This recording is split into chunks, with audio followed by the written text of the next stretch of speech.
Vonis kontroversial kembali mengguncang dunia peradilan Indonesia. Seorang anak pelaku pengeroyokan hanya divonis kerja sosial membersihkan masjid. Meski korban menderita lumpuh, vonis ini memicu kecaman luas. Terkait berita vonis bersihkan masjid ini ya oleh Hakim Eka Kurnianingsih terhadap terdakwa pengeroyokan. Sangat menarik ini karena menimbulkan pro kontra publik dan menyentuh aspek hukum, sosial, serta keadilan restoratif. Selaku praktisi hukum ya Pak, ahli hukum. Menurut Bapak nih ya, bagaimana pendapat Bapak saat mendengar vonis yang tidak biasa dari Hakim Eka Kurnianingsih ya di PN Curug Bengkulu ini? Ya, terima kasih saya ucapkan atas kesempatan yang diberikan oleh Kedan News TV. Saya selaku narasumber dalam vonis Ibu Hakim Ningsih di PN Curug Bengkulu ya. Ya. Pertama-tama sebagai narasumber saya menyampaikan keprihatinan yang sangat mendalam atas kasus pengeroyokan terhadap kalau nggak salah umur 16 tahun ya, yang berujung kepada kelumpuhan permanen. Kemudian sebagai praktisi juga yang lebih memprihatinkan lagi bagi saya adalah vonis kerja sosial 60 jam untuk pelaku, sementara korban dan keluarganya menanggung penderitaan seumur hidup. Terkait dengan vonis yang dijatuhkan Hakim Ningsih pada PN Curug tersebut, sebagai seorang praktisi, saya merasa prihatin sebab vonis ini tidak melambangkan sebuah keadilan bagi saya, khususnya terhadap korban, di mana sama-sama kita sudah dengar bahwasanya pelaku itu hanya divonis 60 jam kerja, kemudian korban itu merasakan atau luka permanen. Ini yang menjadikan merasa saya prihatin terhadap vonis Ibu Ningsih pada pengadilan Curug Bengkulu tersebut. Ya, kalau ini Pak, apakah ini bentuk terobosan hukum atau pelanggaran norma pemidanaan ini?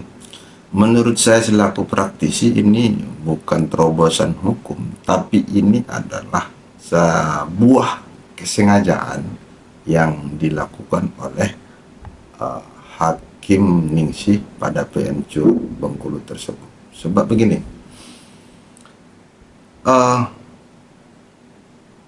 di dalam kasus tersebut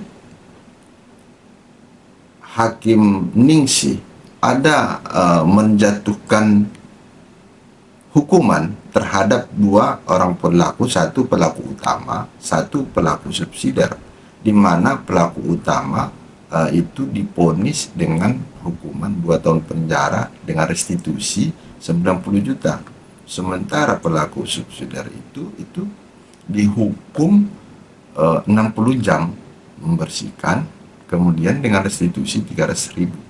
Nah, di sini saya melihatnya ini bukan unsur penemuan hukum atau terobosan hukum, tapi saya melihat ini adalah kesengajaan yang menurut saya itu dilakukan Hakim Ningsih pada PN Curug Bengkulu tersebut. Berarti ada dugaan kesengajaan ya Pak? Ya. Ya, kalau dari aspek hukum formal ini Pak, apakah bentuk vonis seperti ini ya diatur dalam KUHP atau KUHAP ini Pak? Saya melihat dalam permasalahan ini, karena ini adalah kasus anak, maka yang diterapkan Ibu Ningsih, saya lihat ini adalah sistem peradilan pidana anak, yaitu dengan menekankan restoratif justice, mengutamakan restoratif justice. Artinya di sini kan pelaku dan korbannya adalah sama-sama anak, maka kemudian saya melihat Ibu Ningsih lebih mengedepankan restoratif justice tanpa mempertimbangkan aspek kerugian korban, yaitu luka permanen. Yaitu saya melihat di sini ajas yang dilanggar atau tidak dipertimbangkan oleh Ibu Ningsih itu adalah ketidaksesuaian azas proporsionalitas. Itu saya melihat. Ya, kalau ini Pak, bisakah putusan bersihkan masjid ini ya Ya. dikategorikan sebagai bentuk pidana alternatif atau justru di luar hukum positif? Ini menurut saya adalah pidana alternatif. Karena itu dia mempertimbangkan aspek restoratif justice tadi. Dia lebih kepada pembinaan. Ya. Kalau ini Pak, bagaimana posisi hukumnya jika terdakwa tidak menjalankan hukuman sosial ini? Akibat hukumnya kan di situ dijelaskan di pertimbangan hukumnya itu apabila dia tidak mau melaksanakan, kalau nggak salah itu diberikan 1 tahun penjara ya kalau nggak salah. Ya, kalau dari konteks kejaksaan dan lembaga peradilan nih Pak, apakah jaksa nih menurut Bapak nih bisa nggak mengajukan banding terhadap vonis seperti ini? Seharusnya upaya yang dilakukan oleh pihak korban dalam permasalahan ini, justru saya sebagai praktisi hukum saya mendukung untuk mendapatkan keadilan yang sesungguhnya ini. Saya menganjurkan untuk dilakukan banding, tapi karena ini sudah ada seminggu atau 2 minggu ya itu diputus, saya belum dapat informasi apakah pihak korban melakukan upaya banding atau tidak. Kalau persis menurut saya sebagai praktisi hukum memang harus dilakukan banding untuk mendapatkan keadilan itu sendiri. Sebab tak sebanding lumpuh permanen dengan hukuman pel kan gitu, 60 jam. Ya, jadi Pak, kalau untuk apa sih risiko hukum jika vonis ini dijadikan presiden oleh hakim lain di masa depan? Ini akan menjadi cerminan kepada para pencari keadilan.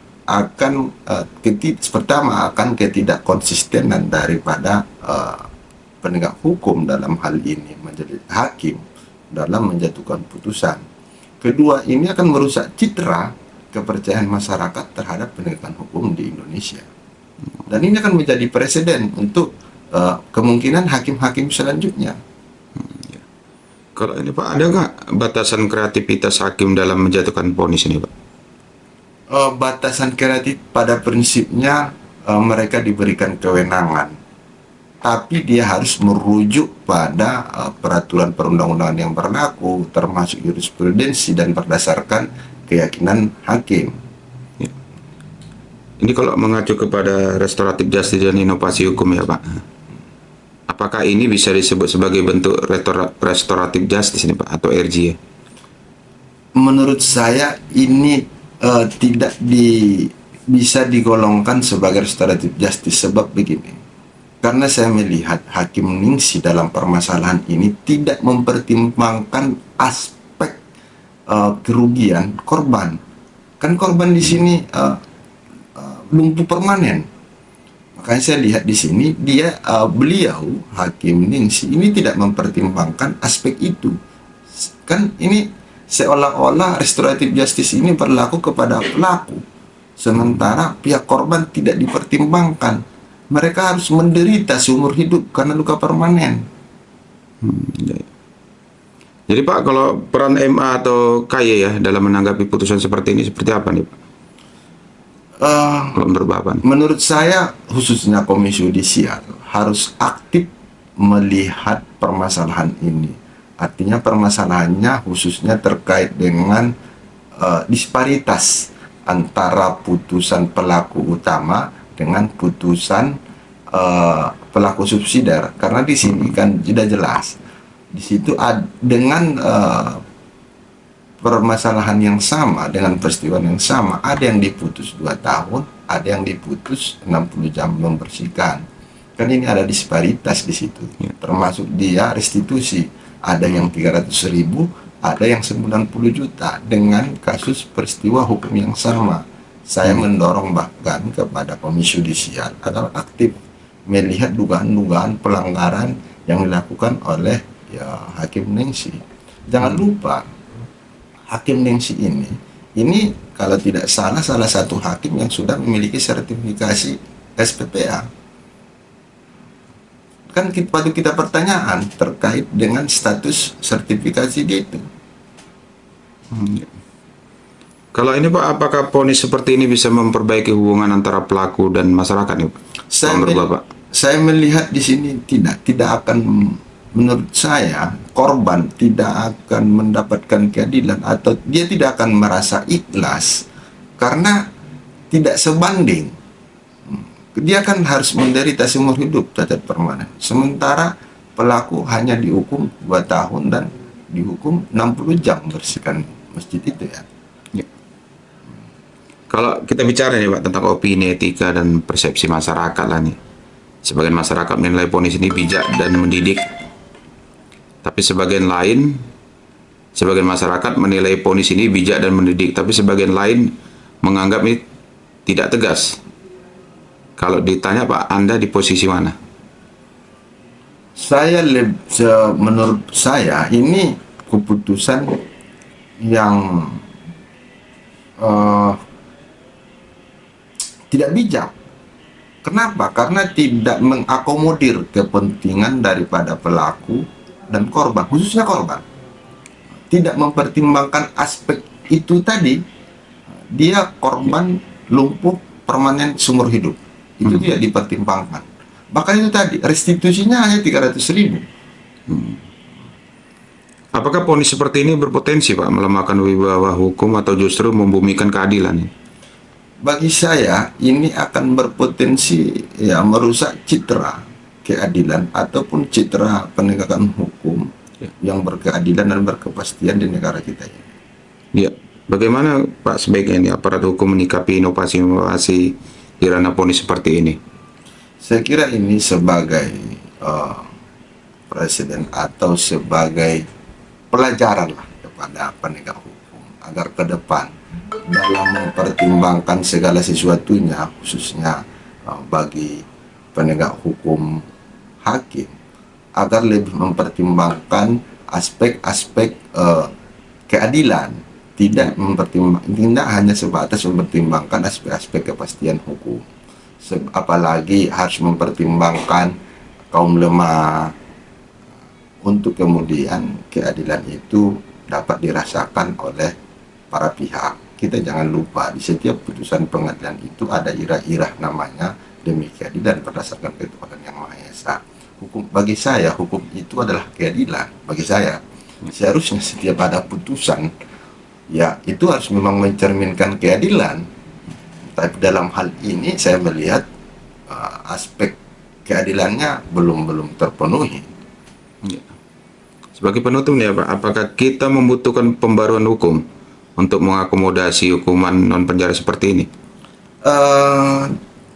Belajar dari permasalahan ini menurut saya tidak perlu pembaharuan, hanya mungkin penekanan terkait dengan hakim-hakim khususnya yang sudah bersertifikasi dalam hal ini SPPA, agar kemudian lebih bijak dalam mempertimbangkan segala sesuatunya sebelum memutus setiap permasalahan, lebih mengutamakan aspek keadilan itu menurut saya. Ya. Jika Anda Pak Nimas menjadi hakim dalam kasus serupa seperti inilah, apakah Anda akan menjatuhkan vonis seperti ini? Kalau saya tidak bisa bandingkan karena saya memang belum pernah hakim, tapi saya hanya bisa bayangkan kalau seandainya saya sebagai seorang hakim dalam permasalahan ini, maka saya lebih mengutamakan aspek keadilannya dengan mempertimbangkan sisi penderitaan korban. Berarti keadilannya diutamakan ya Pak? Ya. Oke, terima kasih banyak Pak.